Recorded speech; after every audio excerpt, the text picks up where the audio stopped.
নমস্কার বন্ধুরা, অ্যাস্ট্রোলজার.ট্রিক চ্যানেলেতে আপনাদেরকে স্বাগত জানাই।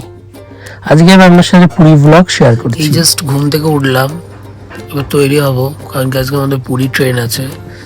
এবার তৈরি হব, হয়ে বন্দে ভারত আবার চোখ খুলছে না এখনো পর্যন্ত, তাকাতে পারছি না এখনো। এবার যাবো, কি মুখ টুক ধোবো, তারপর ট্রেনের জন্য তৈরি হব। আমাদের আজকে বন্দে ভারত আছে পুরীর 6টা 5-এ ট্রেন, 4:30 নাগাদ উবের বুক করবো। দেখা হচ্ছে, জুড়ে তখন ভিডিওটার সাথে। চলে এসছি আমরা এখন বন্দে ভারত উঠবো, ট্রেনে আছি আমাদের হাওড়াতে চলে এসছি। তারপর আমরা হাওড়া স্টেশনে ঢুকে গেলাম। এই হচ্ছে আমাদের বন্দে ভারত। এই যে দেখুন, অরেঞ্জ কালারের, এইদিকে একটা সাদা রঙের বন্দে ভারত দাঁড়িয়ে আছে।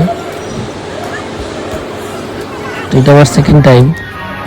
আমি এখন যাচ্ছি অঞ্জলির সাথে।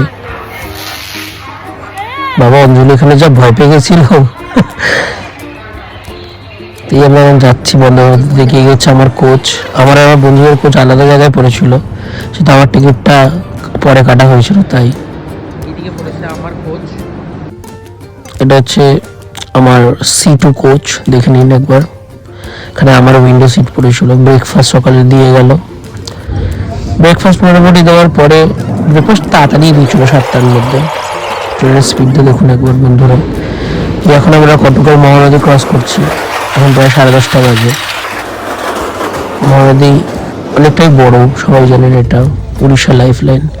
কটক ক্রস করার পরে লাঞ্চ দিয়ে চলে গেছিলো। লাঞ্চে ভালোই খাওয়ার দাওয়ার ছিল, দেখুন, দেখতেই পাচ্ছেন আমরা। আমি ভেজ খাই, তাই জন্য ভেজ মিল নিয়েছিলাম। আমি নন ভেজেতে শুধু পনিরের জায়গায় চিকেনটা থাকে। এবার পুরীতে এন্টার করে যাচ্ছি। এটা 12:30 নাগাদ আমরা পুরীতে পৌঁছে গেছিলাম। 12:30টার সময় পুরী পৌঁছানোর পরে এই যে দেখুন, এখান থেকে এখন আমরা অটো করবো। এখন আমরা সব বন্ধুরা মিলে বেরিয়ে যাচ্ছি। আমি, আকাশ, প্রসেন, অঞ্জলি, বিশাল, আমরা সবাই বেরিয়ে গেলাম। এরপরে স্টেশন থেকে বেরিয়ে এই যে অটোওয়ালাটার কাছে। অটো ওখানে পাওয়া খুব সমস্যাদায়ক, মানে পুরীতে অটো পাওয়া মানে ভগবানকে পাওয়ার মতো, এত সমস্যা ওখানে অটোতে। তারপর থেকে ব্লগ আর আমি বেশি করতে পারিনি। এটা হচ্ছে সন্ধ্যাবেলা আমি পিৎজা খেতে গেছিলাম, সেখানকার ব্লগ। ওখানে নিরামিষ খাওয়া প্রচুর পাওয়া যায়, যেহেতু আমি ভেজ খাই, আমার পক্ষে সুবিধা পুরীতে। তারপরে ওখান থেকে আমরা বিচের মধ্যে গেছিলাম, একটু ম্যাগি খেয়েছি, কর্ন চাট খেয়েছি, পকোড়া খেয়েছি। এসব জিনিসগুলো খেতে খেতে পেট পুরো প্রায় বড় বড় গেছিলো।